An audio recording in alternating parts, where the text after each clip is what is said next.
አስጠንቃቂ ያልተላከላቸው በጣዖት አምልኮ ላይ የሚኖሩ ማህበረሰብ ነው የቁረይሹ ማህበረሰብ። ከዓባ ውስጥና ዙሪያው ላይ ከ300 በላይ ጣዖታትን የሚያመልክ ጣዖት አምላኪ ማህበረሰብ ቁርአን የሚከተሉ ሽርክን ማይቀበሉ ቢኖሩ አብዛኛው ማህበረሰብ ግን የሽርክ አረንቋ ውስጥ ይኖር ነበር። ቁረይሾች ጥያቄውን ይዘው መጡ። ነብዩም አለይሂ ሰላቱ ወሰላም አሁን ከዱላና ከስድብ አልፈው ስለ ዕውቀት ማውራታቸው ደስ ብሏቸው ጥያቄውን ተቀበሉ። ይሄማ ጥያቄያችሁ የወህይ ጉዳይ ነው እመልስላችኋለሁ ነገኑልኝ አሉ። መልእክተኛው አለይሂ ሰላቱ ወሰላም እንዲሰልሙ ስለጓጉ ወህዩም መውረዱ እርግጥ ስለሆነ ኢንሻአላህ አላሉ። ወቅቱ አስደንጋጭ ነው ለነሱ። ነገስታት ተነስተውባቸዋል፣ ሊገሏቸው ነው። ወጣቶች ናቸው። ሁሉን ነገር ግን ለአላህ መሰዋት ፈለጉ። የሚሄዱበትን ነገን ግን አያውቁም። ጨለማና ግዝግዝ ያለ ነው። ተራመዱ። አላህ አልፎ ቆያቸው። ዋሻው ውስጥ ገቡ። እንደገቡም አላህ ለ309 ዓመት አስተኛቸው። ሌላ ተአምር ማጀባቸው። ፀሐይ ስትወጣ ልክ ዋሻው በሩ እንዲህ ከሆነ ፊት ለፊት ነው የተኙት። ፀሐይዋ ስትገባ እንዳታገኛቸው ፀሐይን አላህ ግዙፏን ፕላኔት ዛቢያዋን እንድትቀየር አዘዛለ። ዝም ብለን ለከንቱ የፈጠርናችሁ ወደኛ ማትመለሱ ይመስላችኋል ይላል አላህ።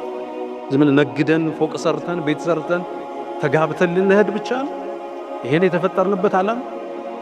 ሌላ ትልቅ ቁም ነገር አለ። ለቢስቱም ኢላ ቀሊላን ለው አነኩም ኩንቱም ተዕለሙን። ጅማሮው እንዲህ ነበር። ነቢዩና ሙሐመድ አለይሂ ሰላቱ ወሰላም ጥሪያቸውን ወደ ቁረይሽ ማህበረሰብ ወደ አረቡ ማህበረሰብ ይዘው ሲነሱ ያ ማህበረሰብ ነቢያትን አያውቅም ነበር። ነቢያት የተላኩላቸው ገና ከሺህ ክፍለ ዘመናት በፊት ነቢዩላህ ኢስማዒል ነበሩ። ከዓባን የቆረቆራት ከጁርሁም ኮዝሃ ጋር ሆነው ኢስማዒልና ነቢዩላህ ኢብራሂምን እንጂ ነቢይ ተልኮላቸው አያውቅም። ተስጠንቅቀው አያውቁም። ማ ኡንዚረ አባኡሁም ፈሁም ጋፊሉን ነው የሚለው አላህ። አስጠንቃቂ ያልተላከላቸው በጣዖት አምልኮ ላይ የሚኖሩ ማህበረሰብ ነው የቁረይሹ ማህበረሰብ። ከዓባ ውስጥና ዙሪያው ላይ ከ300 በላይ ጣዖታትን የሚያመልክ ጣዖት አምላኪ ማህበረሰብ። እርግጥ ነው ጥቂቶቹ አሉ የነቢዩላህ ኢብራሂምን ፋና የሚከተሉ ሐኒፊያ ቀጥተኛውን ጎዳና የሚከተሉ ሽርክን ማይቀበሉ ቢኖሩም አብዛኛው ማህበረሰብ ግን የሽርክ አረንቋ ውስጥ ይኖር ነበር። ነቢዩ አለይሂ ሰላቱ ወሰላም አላህን ብቻ ተገዙ፣ ከሱ ውጭ ያሉን ጣሉ ብለው ተናገሩ።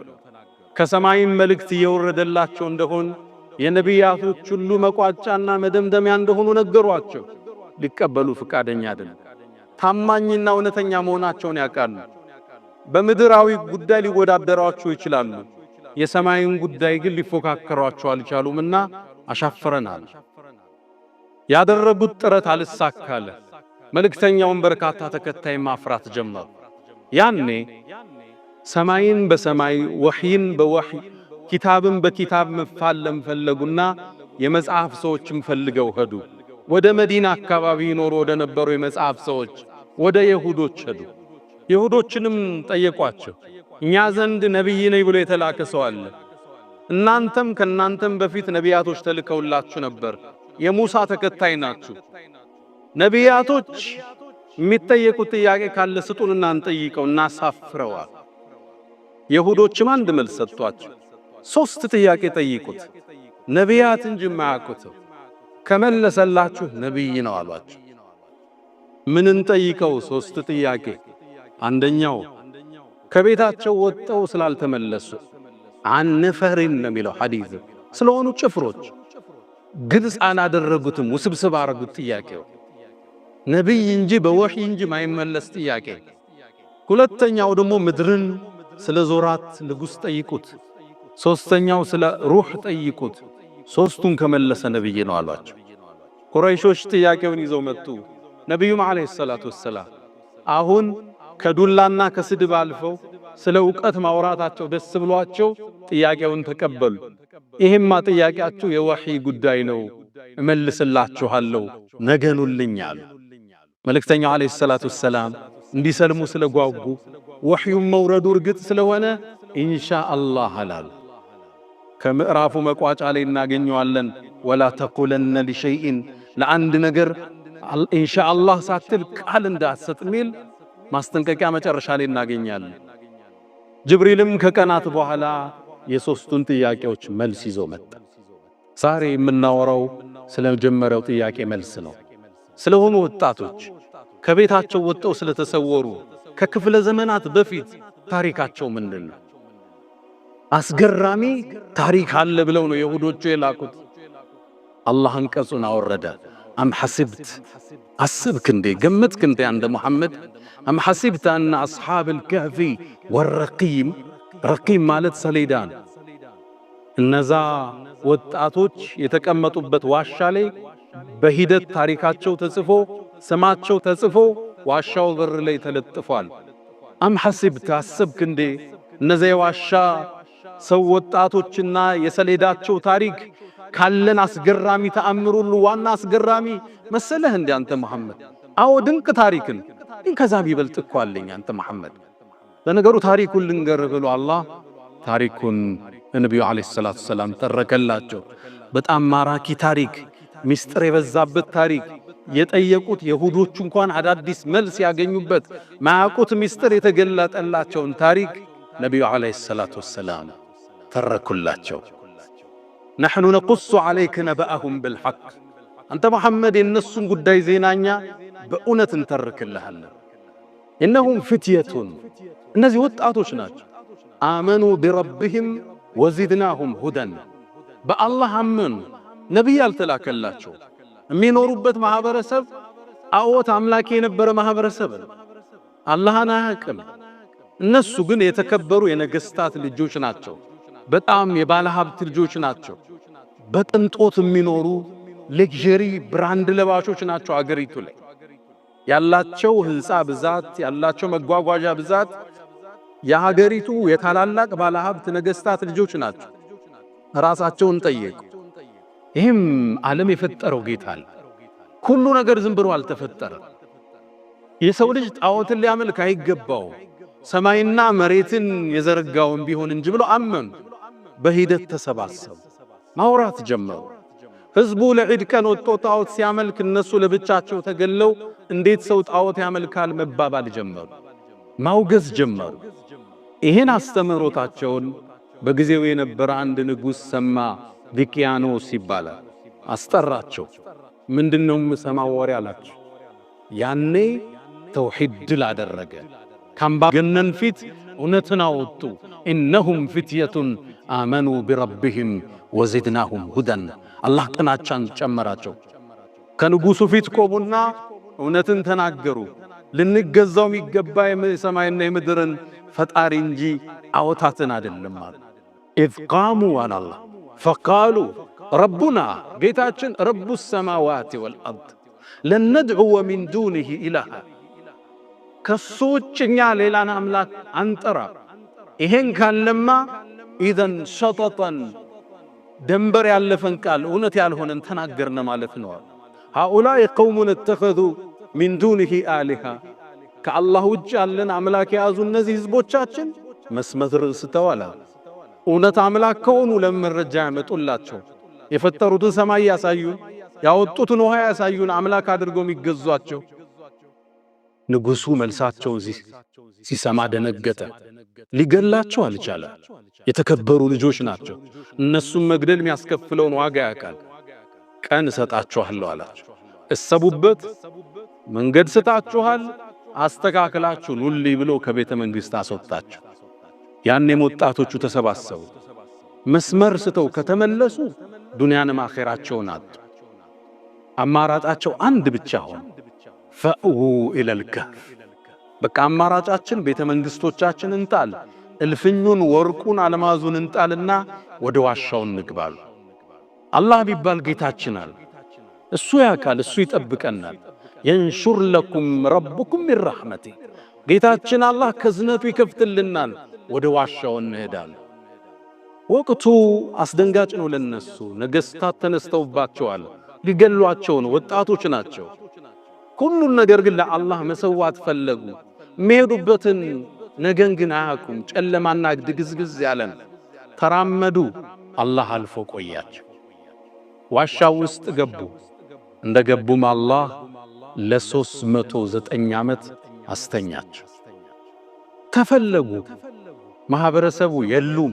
1 ዓመት ተፈለጉ፣ 2 ዓመት፣ 10 ዓመት፣ 100 ዓመት፣ ያ ክፍለ ዘመን አለፈ። ታሪካቸው ግን የህዝብ ታሪክ ሆነ። እነዛ ወጣቶች፣ ቅንጡ ወጣቶች፣ ለአላህ ሲሉ መስዋዕትነት የከፈሉ ወጣቶች ታሪካቸው ታሪኩን አለፈ። ትውልድ ይቀባበለው ነበር፣ አይታወቅም ነበር። እነሱ ዋሻው ውስጥ ግን ሲገቡ የአላህ እዝነት ተከተላቸው። እነሱም ብለው ነበር የንሹር ለኩም ረብኩም ምን ረሕመቲህ፣ የእናንተ ጌታ አላህ እዝነቱን ይለቅላቸዋል። ለቀቀባቸው አላህ። ገና ዋሻው ውስጥ ሲገቡ ጀሮአቸውን መታናል አላህ፣ ድምፅ እንዳይሰሙ እንዲያርፉ አስተኛ ናቸው 309 ዓመት። ከዛ እስካስተኛቸው በኋላ አካላቸው እንዳይበሰብስ ወኑቀልቡሁም ዛተል የሚን፣ ወደ ቀኝና ወደ ግራ ያገላብጣቸው ነበር 309 ዓመት። ድንገት ሰው በዛ ዋሻ አልፎ ብቅ ብሎ አዛ እንዳያደርጋቸው እንዳያስቸግራቸው አይናቸውን ገልጠው እንዲተኙ አላህ አደረገ። ድንገት ካያቸው ፍርሃት እንዲርድህ ያደርጋል አላህ። ወለሙሊእተ ሚንሁም ሩዕባ፣ ስታያቸው ደንብርህ ነው የምትሄደው። ስለነሱ መናገር አትችልም ከፍርሃቱ ብዛት። ዋሻው ውስጥ መሃል ላይ ገብተው 309 ዓመት ተይ። ሌላ ተአምር ማጀባቸው። ፀሐይ ስትወጣ ልክ ዋሻው በሩ እንዲህ ከሆነ ፊት ለፊት ነው የተኙት። ፀሐይዋ ስትገባ እንዳታገኛቸው ፀሐይን አላህ ግዙፋን ፕላኔት ዛቢያዋን እንድትቀየር አዘዛለህ። ወተራ ይላል አላህ፣ ትመለከታለህ። ወተራ ሸምሰ ኢዛ ጠለዐት፣ ፀሐይ ስትወጣ ታያታለህ። እነሱ ፀሐይዋን እንዳይገባባቸው ወደ ቀኝ ስትዘነበር፣ ስትገባ ደግሞ ተቅሪዱሁም ዛተ ሽማል፣ ወደ ጎን አሁንም ትታጠፋለች ስትገባና ስትወጣ። ለምን እነሱ ፊ ፈጅወት ምን ፊት ለፊት በሩ ላይ ነው ያሉት። ፀሐይ እንዲያገኛቸው አልፈቀደ። ልብ በሉ 309 ዓመት ፀሐይ ስትወጣና ስትገባ ዛቢያዋን እንድትቀይር አላህ አዘዘ። ፀሐይ ግዝፈቷ የመሬትን 1.3 ሚሊዮን እጥፍ ነች። ልብ ብላችኋል። ፀሐይን ጆንያ ብታረጋት 1.3 ሚሊዮን መሬትን ማዝ ትችላለች። እችን ግዙፍ ፕላኔት ለነዚህ ወጣቶች እንክብካቤ ታደርግ ዘንድ አላህ አዘዘ። እዝነቱ ከበባቸው። ትውልድ ተለዋወጠ። ከ309 ዓመት በኋላ አላህ ቀሰቀሳቸው። ቁጭ አሉ። 309 ዓመት እንደተኙ አላወቁም። ምን ያህል ቆየን ተባባሉ። የውም አው ባዕደ የውም፣ አንድ ቀን አሊያም ከፈለውን ቀን አሉ። ሲከራከሩ ከመሃላቸው አንዱ ጌታችን ያውቃል ምን ያህል እንደተኛን፣ ባይሆን እርቦናል፣ ከናንተ መሃል ሳንቲም አዋጡና ምግብ አንዱ ገዝቶ ይምጣ ተባለ። ምግብ ሊገዛ አንደኛው ወጣ። ሲወጣ ጎዳናው ተቀይሯል። አገሩ ተለውጧል። አለባበሱ ይሄ ማህበረሰቡ ሌላ ነው። ህዝቡ ሌላ ነው። ከተማዋ አድጋለች። የት ይግዛ? አንድ ሱቅ አገኘ። ምግብ ብሎ ቀረበ። ምግብ ሰጡት። ከዛ ሳንቲም ሊከፍል ሲያወጣ የዛሬ 309 ዓመት የነበረ ሳንቲም ያዘ። የድሮው ንጉስ ማህተም እዛው ላይ አለ። እንደሄን የታገኘኸው አለ። እንደ ገንዘብ ነው አልገዛ። እነሆ እኮ ከዓመታት በፊት የነበረ ነው። ታታልላለህ እንዴ አንተ ነው ወይስ የተቀበረ ከንዛ ግዳላ? ፖሊስ ከበበ። ወደ ንጉሱ ሄደ። ያን ዘመን አላህ ለውጦት ነው። የተውሂድ ዘመን አንጥቶ ነበር። ንጉሱም ሙስሊም ነበር። ያን ህዝቡ ሙስልምናን የሚከተልበት ወቅት ነበር። ንጉሱ ፊት ቀረበ። ማነህ አንተ? እኔ ስሙ ሲጠቅስ ድሮ በታሪክ የሚታወቅ ስም፣ ከጠፉ ወጣቶች ውስጥ አንዱ ስም፣ ታሪካቸው ይታወቃል። ህዝቡ ደነገጠ። የማህበረሰቡ ወሬ ሆነ። ወደ ዋሻውም ይዘውት ሄዱ። ሲሄዱ እነዛ ጓደኞቹ ከውሻቸው ጋር ዋሻው ላይ ተቀምጠዋል። አላህ ተአምሩን ለዛ ተውሂድን ይከተል ለነበረ ትውልድ ሙቶ መነሳት እንዳለ ከ309 ዓመት በኋላ ቀስቅሶ አሳያቸው። ታሪኩ ልብ የሚነካ የዛም ማህበረሰብ ተውሂድን ያጸና ሙቶ መቀስቀስ እንዳለ አላህ አስረግጦ የነዚህን ወጣቶችን ታሪክ አተመው። የሁዶችም አዲስን ታሪክ ተማሩ። እነሱ የሚያውቁት የሆነ የወጡ ወጣቶች አሉ ንጉሶች ጋር ተጣልተው ይገላበጡ እንደነበር ግን ነብዩ ነው የነገሯቸው። ፀሐይ አቅጣጫ ትለውጥ እንደነበር ግን በወህይ ነው ነብዩ የነገሯቸው። እነሱ የሚያውቁት የጠፉ ወጣቶች ብቻ እንዳሉ ነበር። የነብዩ ተአምር ነብይነታቸው ለቁረይሾች ተገለጠ። ታዲያ ምናሉ እንዴ? ለማመን ግን ፍቃደኛ አልነበሩ። የተወሰኑ ይሁዶች በሂደት ሰለሙ። የወጣቶቹ ታሪክ ልብን የሚነካ ነው። ከቤተ መንግስት ዋሻን የመረጡ፣ ከምቹ ፍራሽ አፈረን የመረጡ፣ ምንም አቅምና ችሎታ በሌላቸው ሁኔታ ነገስታትን ተጋፍጠው ለተውሂድ ዘብ የሆኑ ለዚህ ወጣት ለዚህ ትውልድ ለትልቆችም ተምሳሌት የሆኑ ወጣቶች ናቸው። ነቢዩና መሐመድ አለይሂ ሰላቱ ወሰላም ይሄን በእነሱ ምዕራፍ የተሰየመውን ጁምዓ ከቀራ ነው ብርሃን በእኛ ላይ እንደሚበራ ከጁምዓ እስከ ጁምዓ ነግረውናል። አቡ ሰዒድን አልኹድሪ ባስተላለፉት ሐዲስ ላይ ሐኪምና በይሃቂ ላይ በተዘገበው መን ቀረአ ሱረቱል ከህፍ የውመል ጁምዓ ሱረቱል ከህፍን የቀራ ሰው አضاء له من النور ለሱ ከብርሃን ያበራለታል ማ በይነል ጁምዓተይን በሁለቱ ጁምዓዎች መሃል ለሱ ብርሃን ይበራለታል። እንድንቀራ በየጁምዓው የተፈለገ ተከታዮቹን አስተምሮት እንድናገኝ የመጀመሪያ ሙቶ መቀስቀስ እውነት እንደሆነ የሰው ልጅ ለላግጥ አልተፈጠረም። አፈሐሲብቱም አነማ ኸለቅናኩም ዐበተን ወአነኩም ኢለይና ላ ቱርጀዑን ዝም ብለን ለከንቱ የፈጠርናችሁ ወደኛ ማትመለሱ ይመስላችኋል ይላል አላህ። ዝም ብለን ነግደን ፎቅ ሰርተን ቤት ሰርተን ተጋብተን ልንሄድ ብቻ ነው ይሄን የተፈጠርንበት ዓላማ? ሌላ ትልቅ ቁም ነገር አለ።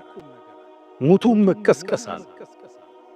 ኡበይ ኢብኑ ኸለፍ የሚባል የቁረይሽ መሳፍንት ውስጥ አንዱ ነቢዩ ዓለይሂ ሰላቱ ወሰላም የሰው ልጅ ሙቶ መቀስቀስ አለ ብለው ሲያስተምሩ አጥንት ይዞ መጣ የበሰበሰ ፊታቸውም ላይ እንዲሰባበረውና አየሩ ላይ በተነው። አንተ ሙሐመድ ያንተ ጌታ ይህን ነው ሰብስቦ የሚቀሰቅሰው አላቸው። ማላገጡ ነው አይደል?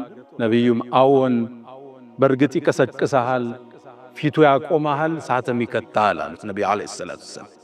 አላህም ይህን ላግጣውን ዝም ብሎ አላለፈው። ቁርአን አወረደ። ወደረበ ለና መሰለን ወነስየ ኸልቀ ከምን እንደፈጠርነው ረስቶ ለኛ ምሳሌ ያደረገልን አላለ። ብሎም አለ ማን ነው እነዚህን አጥንቶች ከበሰበሱት በኋላ የሚቀሰቅሰው ብሎ አለ። ቁል ብለህ በለው ዩሕይሃ አለዚ አንሸአ አወለ መራ መጀመሪያ የፈጠረው ይቀሰቅሰዋል። በል የሚከብደው መጀመሪያ ማስገኘት ነው። አንድ ነገር ከወደቀ በኋላ መጠገንማ ቀላል። ሙቶ መቀስቀስ አለ። የሰው ልጅ ልብ በሉ ይሄን ንግግሬ ሊኖር ነው የተፈጠረው፣ ሊሞት አልተፈጠረም። ከተፈጠርነ በኋላ አንሞትም፣ ህይወት ይቀጥላል። ከናት ሆድ ወደዚህ ዓለም መጥተናል። ከዚህ ዓለም ወደ ቀብር ዓለም እንገባለን። ዓለሙል በርዘኽ እንለዋለን። ከቀብር ዓለም በኋላ ወደ ዋናው ዓለም የመጨረሻው ዓለም እንሸጋገራለን። ፍርድ ላይ እንቆማለን። ወይ መዘውተሪያችን ጀነት ነው፣ አላህ ይጠብቀን፣ ካልሆነም ጀሃነም። መሞት የለም ከዛ በኋላ አንዴ ተፈጠር እንጂ አትሞትም። የሰው ልጅ ቢኖር ነው የተፈጠረው፣ መኖሪያው ነው የሚለያይ። ለተርከቡና ጠበቀን አን ጠበቅ ከርከን ወደ እርከን ነው የምንሸጋገረው። ከናት ሆድ ወደዚህ ምድር፣ ከምድር ወደ ቀብር፣ ከቀብር ወደ ቂያማ፣ ከቂያማ ፍርድ ወይ ጀነት ዘላለም እንኖራለን። አላህ ይጠብቀን፣ ካልሆነ እሳት ውስጥ እንኖራለን። የሰው ልጅ ሊኖር ነው የተፈጠረው፣ ሊሞት አይደለም። ሽግግር ላይ ነው። አንዴ ከተፈጠርክ በኋላ መሞት የለም፣ መሸጋገር ብቻ። ሞት መቀስቀስ ያው መሆኑን አላህ በዚህ ጁምዓ ስንቀረው እንድናስታውስ ይፈልጋል። ሁለተኛ ከዚህ የምንማረው ጥሩ ጓደኝነት፣ መልካም ጓደኝነት ወሳኝ እንደሆነ። እነዚህን ጓደኛ ማቾች ተሰበሰቡ። እነሱም ብቻ አይደለም፣ ስድስቶቹ ወደ ዋሻው ሲሄዱ አንድ እረኛ አገኙ። የተውሂድን ጥሪ ያቀረቡለት ተቀበለ። ውሻም ነበረው ተከተላቸው። እነሱ ውሻቸው ቁርአን ውስጥ ተጠቀሱ። ውሻ እንኳን ከነሱ ጋር በክብር ተወሳ። ወከልቡሁም ባስቱን ذراعيه بالوصيد ነው የሚለው። በሩ ላይ እጆቹን ዘርግቶ ተኝቶ ታየዋለህ ይላል። የደጋግ ሰዎች ጓደኛ አብረህ የምትውለው ሰው አስተሳሰብ ላይ ተጽዕኖ ይፈጥራል። ወጣቶች ልብ በሉ። በቅርቡ አንድ ምን ተከሰተ መሰላችሁ? አንድ ሳውዲ ላይ ያለ አንድ ትልቅ ሼኽ ያጫወተን ሁለት ወጣቶች ጓደኛ ማቾች ናቸው። አንዱ ኢማኑ የጠነከረ ነው፣ አንዱ ዱርዬ ነው። ድንገት ቤት ቁጭ ብሎ እያለ ይላል አባት ደወለለት። ናፈልግሃለሁ፣ ለምን የሆነ ሰው አስቸግሮናል፣ ናማ አንድ እርምጃ ወስደንበት እንምጣ አለው። አባቱ ልውጣ ሲለው ልጄ ትሄዳለህ? መግሪብ ሰግዷል፣ ውዱእ አድርግ፣ ተዘጋጅ፣ መስጊድ እንሄዳለን። አይ አስቸኳይ ጠርቶኝ ነው ልመለሳል። ልጅ ሩጦ ወጣ። ያ መኪና ይዟል። ልጁ ጋር ደረሱ። እሱ ወርዶ እንኳን አልተጋጠሙ። አንተ ወርደህ ምተዋል። ሲደባደቡ ያ ማሸነፍ ሲጀምር ይሄ በመስኮት ቢላ ሰጥ። ይሄ ወጣት ቢላውን ተቀብሎ ሲሰነዝር ትቦውን ይቆርጠዋል። አንገቱ ላይ ደሙ ፈሰሰ። ያ ልጅ ሞተ። እዛ ሀገር ላይ ደግሞ ሸሪዓ ነው ያለው። ሞት በሞት ነው የሚተካው። ይሄ ልጅ የሞት ፍርድ ተፈርዶበት እስር ቤት ገባ። ይሄን በስተት ነውና የተፈጠረው ሸምግል ተብሎ ይሄ ሸኻችን ሄደ እስር ቤት። ወጣቱን ልጅ አየውታል። ምስኪን ነበረ። ጓደኛን ያሳሳት 2 ዓመት ሙሉ እስር ቤት ውስጥ ነው። ትምህርት አቋርጦ ቁርአን አቋርጦ እዛ ውስጥ ገብቶ ግን ቁርአን ሐፈዘ። ቡኻሪና ሙስሊም ሐፍዞ ሞቱን ይጠባበቃል። ጓደኛ ምን መርጠው ህይወታችን ላይ ተጽዕኖአልና በንግዱ ባናኗራችን፣ በሥራ ህይወታችን፣ በትምህርት ቤት አስሐበል ከህፍ ላይ አላህ የሚያስተምረን ጥሩ ጓደኝነት አብሮነት እንድንማር። ሶስተኛው አስሐበል ከህፍ ጁማዓ ስንቀራ እንድንማር አላህ የሚፈልገው ጽናት፣ እውነት ላይ መቆም፣ ከንዋይ ፍቅር በላይ መሆን፣ ከዝና ከገንዘብ ከውቅና ከፍላጎት በላይ ገዝፈህ መገኘት፣ ለአላህ ማደር፣ ለእውነት ማደር፣ ለሐቅ ማደር፣ ዋጋ ቢያስከፍልም ህይወት ቢያስከፍልም ጸንተህ መገኘት። ነገስታት ፊት ቀርበው ተውሂድን አወጁ። እነሱ የጠበቁት ቀላል ነገር ነው። ይሄው ዛሬ እናወሳቸዋለን። ጽናት ለዛ ነው ሄረክል ምን አለ? ልብን እኮ አለ ኢማን ቀልብ ውስጥ ገብቶ ካረፈ ኢዛ ኻለጠ በሻሸቱሁ القلوب ሚያነቃንቀው የለ። ቢላልን ጎዳና ላይ በፀሐይ ሲነድ ያጸናው ውስጡ የገባው ኢማን፣ ሰሃቦቹን ያጸናቸው ያ ኢማን ነበር። በእኛ በቅርቡ ታሪካችን የኢትዮጵያ ሙስሊሞች ሁሉ በህብረት ያደመቁት የድምጻችን ይሰማ ጉዞና እንቅስቃሴ በርካታ ታሪኮችን አይተንበታል። አባት፣ ሕፃናት፣ ሴት፣ ወንድ ሁሉ የተሳተፉበት ነው። ይሄ የተወሰኑ ኡስታዞች ታሪክ ብቻ አይደለም። ሁሉም ሙሉ መስዋዕትነት የከፈለበት ሱፊ፣ ሰለፊ፣ ወጣት፣ ሕፃን፣ ትልቅ፣ አሮጊት፣ ሴት፣ ወንድ ሁሉ ያደመቀው ታሪክ ነው። ይሄም ትናንት እናንተ ያደመቃችሁት ውቡ ታሪካችሁ ነው። እስር ሳይበግራችሁ፣ ብሶት ሳይበግራችሁ፣ ፍርድ ሳይበግራችሁ እኛ ባለን ጥናት ከአንድ ቀን እስር እስከ 27 ዓመት ፍርድ ከ20,000 ሰው በላይ የኢትዮጵያ ሙስሊሞች እስርን ተጋፍተዋል። ጽናትን አሳይተዋል። ሀገር ለውጠው አልፈዋል። ያልተቀለበሰው አብዮት ኢትዮጵያ ሙስሊም የመሩት ብቻ ነው። የዓላማ ጽናት፣ መንገድ ላይ መገኘት፣ ለገባኸው ቃል ማደር ከአስሐበል ካፍ የምንማረው ታሪክ ነው። አራተኛና የመጨረሻው እኛ የምናውቃቸው እውነታዎች ይኖራሉ። ማናቀው የአላህ ምስጢር ጥልቅ ነው። እነዚህ ወጣቶች እንደ ወጣት እጃቸው ላይ ምንም ነገር የለም። ትልቁን ንጉሥ ሲጋፈጡ መንገዱ ጨለማ ነው። ከጀርባ ግን የአላህ ጥበብ፣ እርዳታ፣ እንክብካቤ ነበር። ቀለል አድርገው አሰቡት። አግዝፎ ጠበቃቸው። አላህ 309 ዓመት አስተኛቸው። እያገላበጠ ተንከባከባቸው። የፀሐይን አቅጣጫ ለወጠላቸው። ለተከበረው ነቢዩና መሐመድ ሰለላሁ ዐለይሂ ወሰለም ጁማዓ እሳቸውና ኡመታቸው የነሱን ምዕራፍ እንዲያነቡ አላህ አተመላቸው። ታሪካቸው ዛሬ ይተከሳል። ቀለል አድርገህ የምታስበዋል። አንተ ትንሽ ይመስልሃል። አርራህማን ግን እየሰራ ያለው ሌላ። የንሹር ለኩም ረብኩም ሚን ረሕመቲህ። ወቅቶ አላህ ላይ ተመኩ። አላህን እውነት አሉት። እውነት ብሎ ጠበቃቸው። አላህ ያሰቡት ትንሽ ነገር ነበር። ሀገር ለውጦ ትውልድ ለውጦ ታሪካቸውን አላህ አተመው። ይሄ የወረደው ቁርአን አላህ ዘንድ ካለው ዓርሽ ሰሌዳ ላይ የተጻፈ ነው። እዛ ተዘግኖ ነው የመጣው። ነቢዩ ዓለይሂ ሰላቱ ወሰላም እንዳሉት ትንሽ ታስባል፣ ግን እውነተኛ አላህን ፈልገው አላህ በደማቁ ይሰፋዋል፣ አላህ ያገዝፈዋል። ቀለል አድርገን ያሰብከው አላህ የት እንደሚያደርሰው ግን አታውቅ። ብቻ እውነተኛ ሁን፣ ኢኽላስ ይኑርህ፣ ጭብጨባ አታልልህ፣ ዱንያዊ ንዋይን አትፈልግበት። ታሪኩን አላህ እንዴት እንደሚጽፈው ለሱ ተው። እናታችን ሀጀራ የነቢዩላህ ኢብራሂም ባለቤት በረሃ ላይ ኢብራሂም ዓለይሂ ሰላም ጥለዋት ሄዱ። ለማን ነው የምትተውን አንተ ኢብራሂም? ለአላህ ተባለች። አላህን ተማመነች። ውሃ ፍለጋ ከሶፋና መርዋ 7 ጊዜ ተመላልሳለች። ልብ በሉ ሀጀራ ያኔ በአላህ ተወክላ ሶፋና መርዋ ስትሮጥ ይሄ ሩጫዋ የዚህ የተከበረ ትውልድ ሱና እንደሚሆን ታውቅ ነበር? አታውቅም። ተስፋ መቁረጥ ውስጥ፣ ብሶት ውስጥ፣ ረሃብ ውስጥ ነች። ግን አላህ ዘንድ ተመክታ ነበር። ያን ሩጫዋን የዚህ ትውልድ የሐጅ ፕሮሰስ ውስጥ አላህ ከተተው። ነቢዩ ዓለይሂ ሰላቱ ወሰላም ሰሃባዎቹ ሶፋና መርዋ ተመላልሰዋል። እኛም ሄደን ሶፋና መርዋ እንመላለሳለን። እሷ ስትሮጠው አላሰበችም የዚህ ትውልድ ሱና መሆኑ። አላህ ዘንድ ተመካች። አላህ አልፎ ቆያት። የዚህ የተከበረ ትውልድ የነብዩ ትውልድ ሱና አደረገላት። በረሃ ላይ እኔን ተመክተሽ ሩጠሻል፣ ገና የነብዩ ኡመት ያስታውሱሻል። ቀለል አድርገህ የምታስበው ነገር ኢኽላሱ ካለ አላህ ዘንድ እርግጠኛ ከሆንክ አላህ የሚሰራው ነገር ሌላ ነው። ሉጥፉላሂ የጅሪ ወዐብዱሁ ላ የድሪ ይላሉ ሰለፎቹ። የአላህ እዝነት እኮ ባሪያው ላይ ይፈሳል፣ ባሪያው ግን አያውቅም ይላሉ።